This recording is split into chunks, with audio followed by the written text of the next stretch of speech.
3 men were killed inside a casino in less than 60 seconds. No warning, no mercy, just pure violence.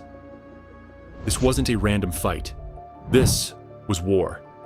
A war that has been burning for over 50 years between two of the most dangerous motorcycle gangs in America, the Hells Angels and the Mongols. Before we begin this journey into one of the most complex and violent rivalries in American criminal history, if you find this content informative and educational, please consider liking this video and subscribing to our channel. Your support helps us continue producing in-depth documentaries that examine the darker corners of society with responsibility and critical analysis. The open road. For most Americans, it represents freedom, adventure, and the promise of the American dream. But for two organizations that have dominated the outlaw motorcycle club world for over half a century, the streets have become a battlefield. A contested territory where loyalty is measured in blood, and colors mean everything. This is the story of the Hells Angels and the Mongols motorcycle clubs, two of the most notorious criminal organizations in the United States. Their conflict, spanning more than 50 years, has left a trail of violence, federal investigations, and shattered lives across the nation. This documentary does not glorify these organizations or their actions.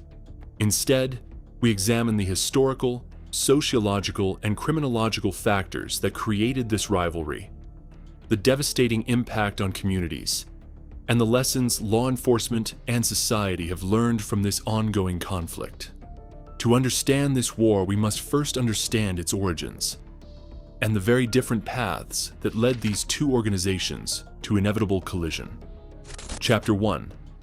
The Birth of the Hells Angels. March 17, 1948. San Bernardino, California.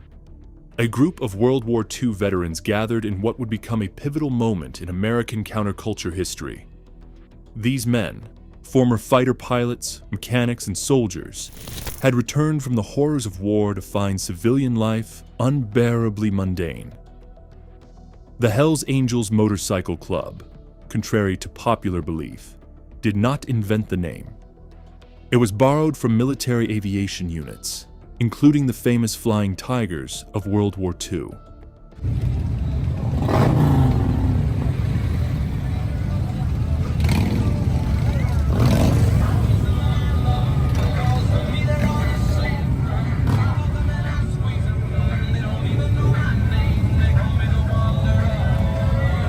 But what these veterans created was something entirely new. A brotherhood bound not by military discipline, but by a rejection of mainstream society's rules. The early Hells Angels were not initially a criminal organization.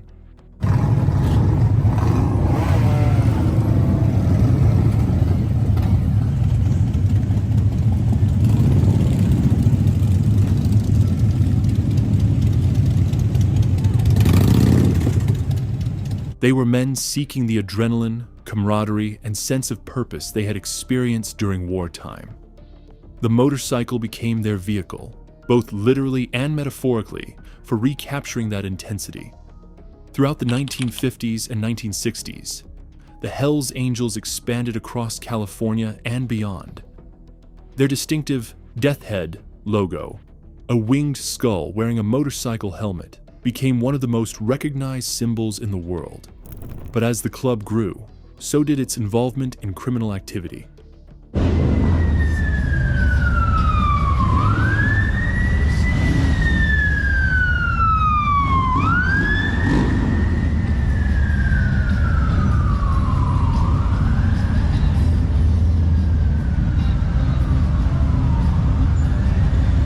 By the 1960s, law enforcement agencies had begun classifying the Hells Angels as an outlaw motorcycle gang. The 1%, a term allegedly derived from a statement by the American Motorcyclist Association that 99% of motorcyclists were law-abiding citizens. The Hells Angels developed a sophisticated organizational structure. Local chapters maintained autonomy while adhering to club bylaws and traditions. Membership was exclusive, requiring sponsorship, a probationary period, and unanimous approval from existing members. According to Department of Justice reports, by 2023, the Hells Angels had grown to approximately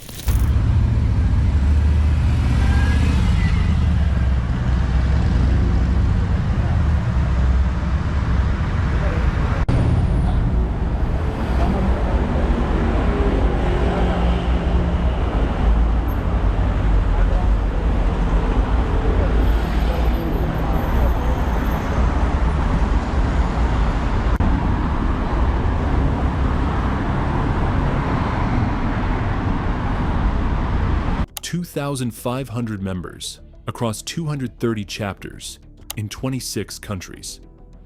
In the United States alone, the organization maintained an estimated 92 chapters with over 800 members spread across 27 states. But this expansion came with a price. The Hells Angels became increasingly involved in organized crime, drug trafficking, weapons smuggling, extortion, and violence. The brotherhood that began as a search for meaning had evolved into something far more dangerous. And as the Hells Angels consolidated power across California and the American West, they established territorial control that they would defend violently against any challenger. Chapter 2. The Mongols emerge. December 5th, 1969. Montebello, California. While the Hells Angels were already an established force in the outlaw motorcycle world, a new club was forming, one that would become their most formidable rival. The Mongols Motorcycle Club was founded by a group of Vietnam War veterans, primarily of Hispanic descent. Like the Hells Angels before them, these men were seeking brotherhood and purpose after experiencing the trauma of combat.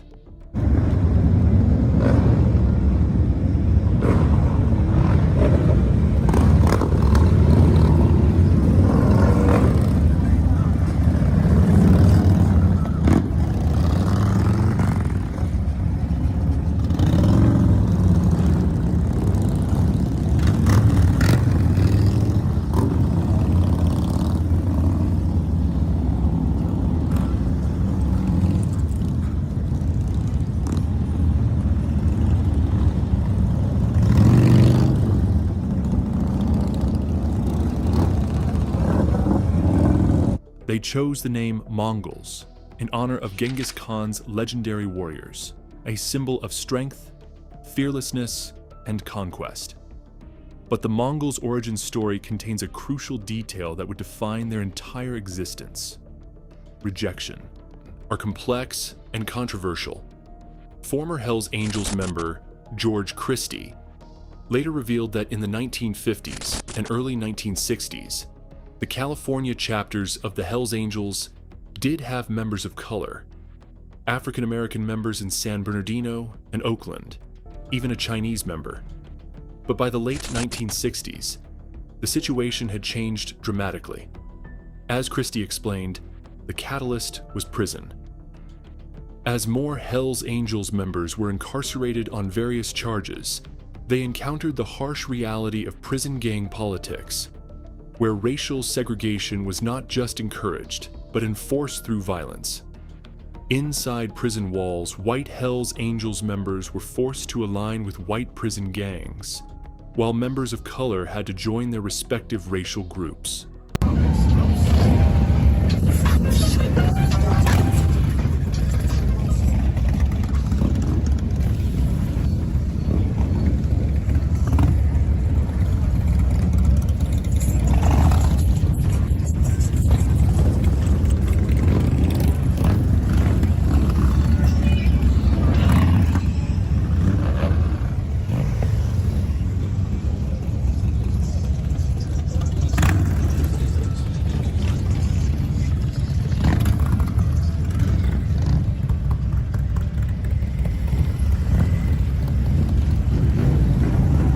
This created untenable situations where Hells Angels brothers found themselves on opposite sides of prison conflicts. To avoid this internal conflict, the Hells Angels made a controversial decision. They would restrict membership primarily to white members. This policy was not born from ideology, according to Christie, but from the practical realities of surviving the American prison system. Rejected by the Hells Angels, the Mongols formed their own club, but this rejection planted the seeds of a rivalry that would span generations. The Mongols were determined to prove themselves, not just as equals, but as superior. Throughout the 1970s, the Mongols expanded rapidly, particularly in Southern California. They established chapters in Los Angeles, San Diego, and other major cities. Their patch, a Mongolian warrior riding a motorcycle, became a symbol of defiance. By the 1980s, the Mongols had achieved something remarkable. They had successfully challenged Hells Angels' dominance in Southern California. Through strategic recruitment, aggressive territorial expansion,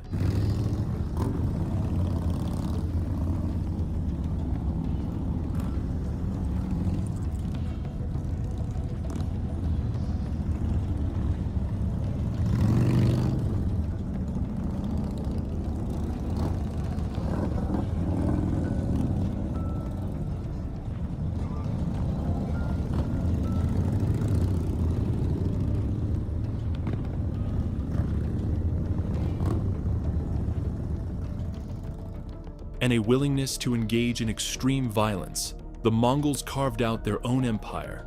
But this success came at a cost. The Mongols, like the Hells Angels, became deeply involved in organized crime. Drug trafficking, particularly methamphetamine, became a primary source of revenue. Violence became a tool for maintaining respect and territory. By the end of the 1980s, California was effectively divided. The Hells Angels controlled Northern California, while the Mongols dominated the South. This uneasy territorial division would not last. Chapter 3: Escalation and Violence. The rivalry between the Hells Angels and Mongols was not constant warfare. There were periods of relative peace, informal truces, and even occasional cooperation. But underlying every interaction was mutual distrust, historical grievances, and the ever-present possibility of violence. Throughout the 1980s and 1990s, confrontations between the two clubs escalated. Bar fights, shootings, stabbings, and bombings became increasingly common. Each act of violence demanded retaliation, creating cycles of revenge that claimed lives on both sides. These were not random acts of violence. They were calculated moves in a larger strategic conflict over territory, drug markets, and respect, the currency of the outlaw motorcycle world. One of the most significant flashpoints occurred in April 2002.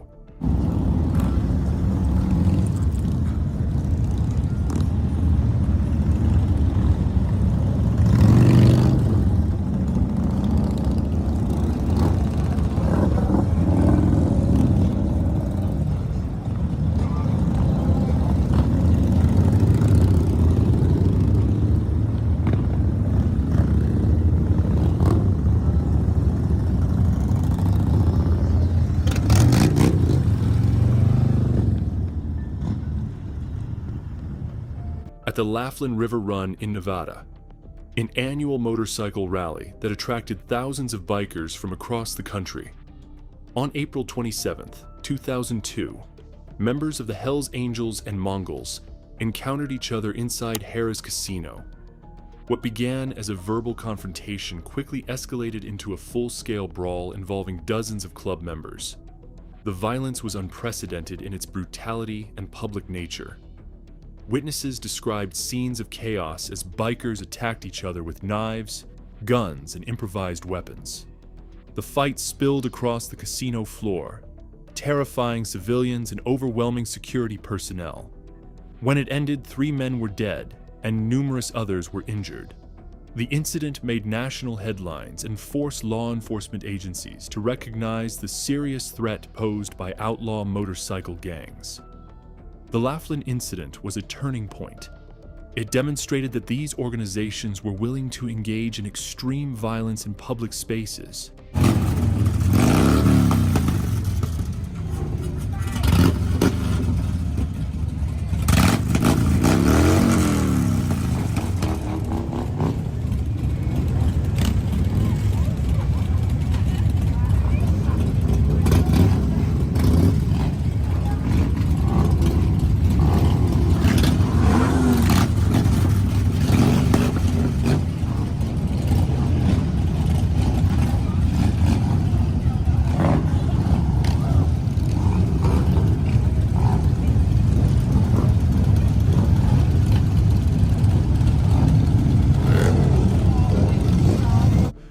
complete disregard for civilian safety or legal consequences.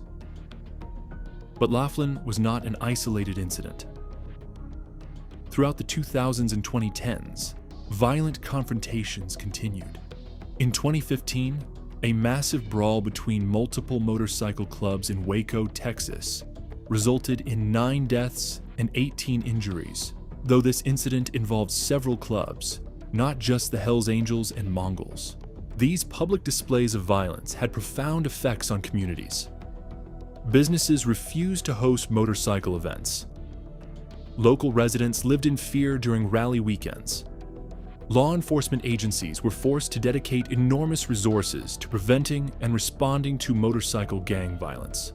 But the violence was not limited to large-scale confrontations. Individual members were targeted in their homes, at their workplaces, and on the streets. Bombings, drive-by shootings, and assassinations became tools in this ongoing war. West Coast shit, nigga,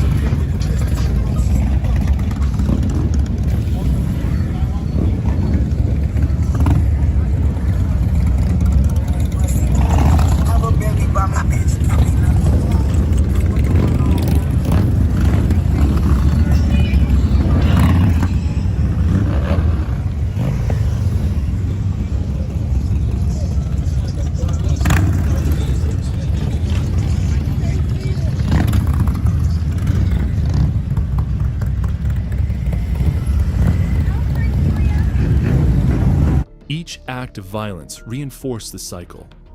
The outlaw lifestyle, potentially inspiring new generations to join these dangerous organizations. You want to do business? Let's go. Let's do business. You want to move coke? Let's talk coke. I want to talk the big stuff. Cal quickly learned that in the Hells Angels world, no one is exempt from a beatdown. Not even a rival's wife. They'd be at a restaurant somewhere or a club and talk about going out and blindsiding somebody's wife because they owed them $500, going up and hitting her in the face so hard you broke her eye orbits and smashed her nose. These brazen attacks made the Hells Angels one of the most feared gangs in the world. And they would do anything to stay on top. Chapter 5. Law Enforcement Response. As the violence and criminal activities of outlaw motorcycle gangs escalated, have infiltrated outlaw motorcycle clubs, sometimes for years, to gather evidence and build cases. In October 2008, federal agents executed one of the largest operations against an outlaw motorcycle gang in U.S. history. Operation Black Rain, a 3-year undercover investigation, resulted in the arrest of at least 61 members of the Mongols Motorcycle Club. The operation was remarkable for its scope and depth. 4 ATF agents had become fully inducted members of the Mongols, gaining access to the organization's highest levels. Poured into Britain on thundering Harleys, leather-clad warriors fighting for control of the streets. The Hells Angels and Outlaws MC, 2 legendary biker gangs locked in a deadly rivalry that would explode in shocking violence. What started as territorial disputes soon escalated into ambushes, shootings, and murder. Behind their iconic patches lies a hidden world of loyalty, revenge, and bloodshed that rocked the UK to its core. The untold story of Britain's most dangerous biker war. In August last year, Jerry Tobin spent a weekend at the Bulldog Bash, an annual event in Warwickshire organised by the Hells Angels. He was heading home at the front of a 3-vehicle convoy, in keeping with his status as a senior or fully patched Hells Angel.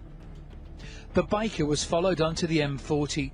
As he reached speeds of between 80 and 90 miles per hour, a car drew up close and 2 shots were fired.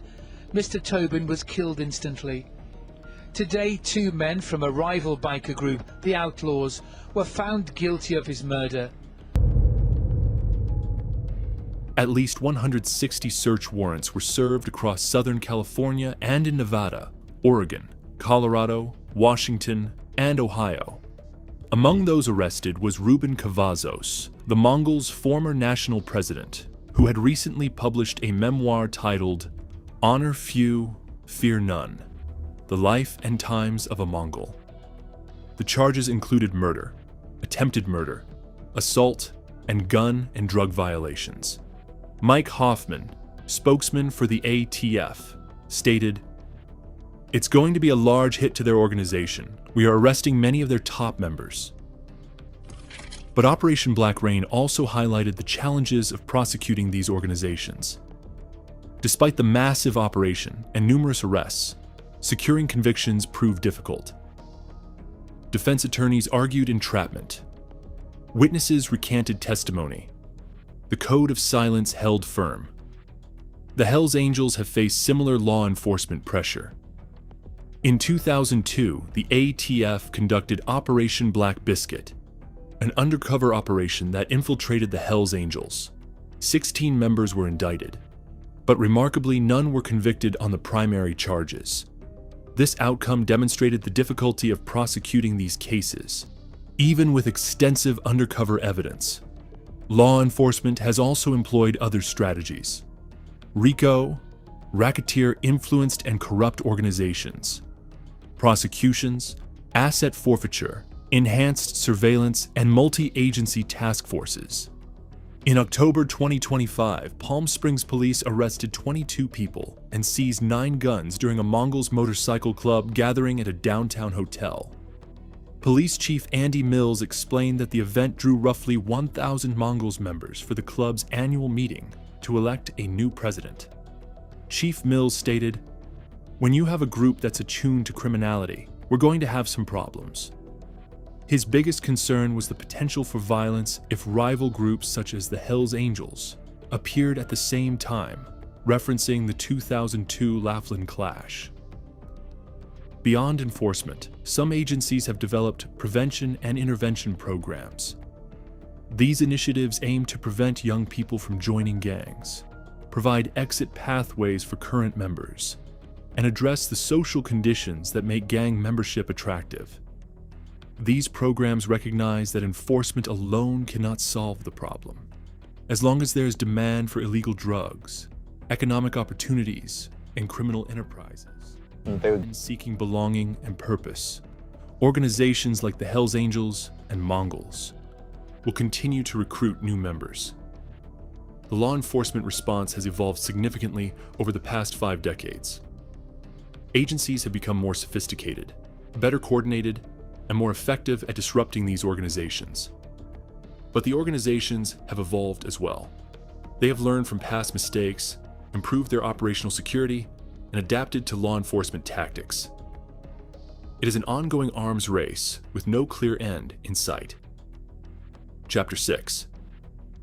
Lessons learned and conclusion. After more than 50 years of conflict, what lessons can we draw from the Hells Angels-Mongols rivalry?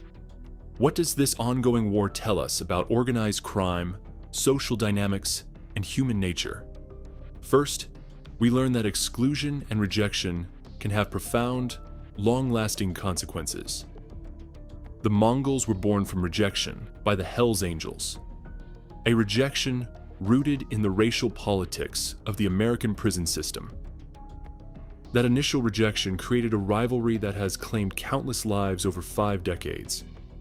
This teaches us that how we structure our institutions, including our criminal justice and prison systems, can have unintended consequences that ripple through society for generations, or individuals seeking belonging and purpose. This does not excuse their criminal behavior or violence, but it reminds us that addressing organized crime requires understanding the social, economic, and psychological factors that drive people to these organizations. Fourth, we learn that enforcement alone cannot solve the problem. Decades of arrests, prosecutions, and incarcerations have not eliminated these organizations. They adapt, recruit new members, and continue operating. Effective solutions must address root causes: economic inequality, lack of opportunity, the appeal of belonging, and the demand for illegal goods and services. Fifth, we learn about the enormous social cost of organized crime. The Hells Angels-Mongols rivalry has destroyed families, traumatized communities, and diverted massive public resources away from productive uses. Every dollar spent on investigating, prosecuting, and incarcerating gang members is a dollar not spent on education, healthcare, or infrastructure. Every life lost to gang violence is a life that could have contributed positively to society. Finally, we must remember the victims. Not just the gang members who chose this lifestyle, but the innocent people affected by their actions. The family members who lost loved ones.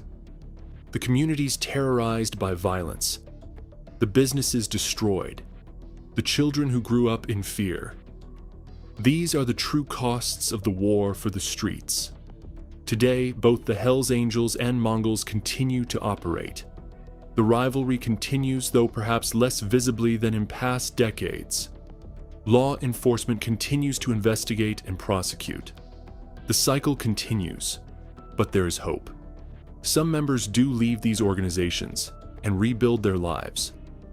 Some communities have successfully reduced gang violence through comprehensive intervention programs.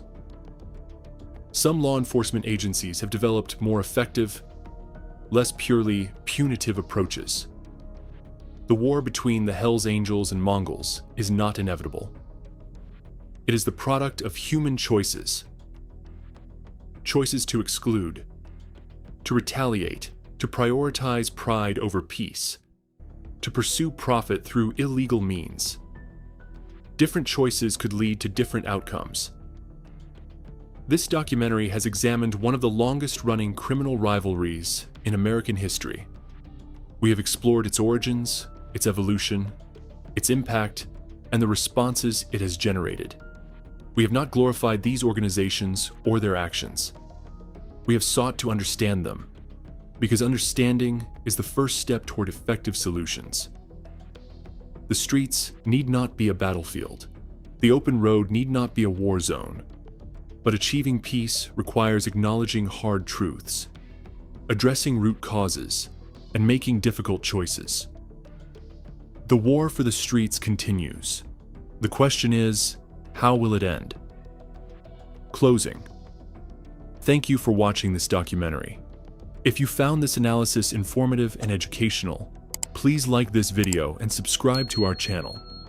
We produce in-depth documentaries on complex social issues, always striving for accuracy, responsibility, and critical analysis. Share your thoughts in the comments below, but please keep the discussion respectful and constructive. Remember, our goal is understanding, not glorification. For more documentaries examining organized crime, social issues, and historical conflicts, check out our playlist. Until next time, stay informed, stay critical, and stay safe.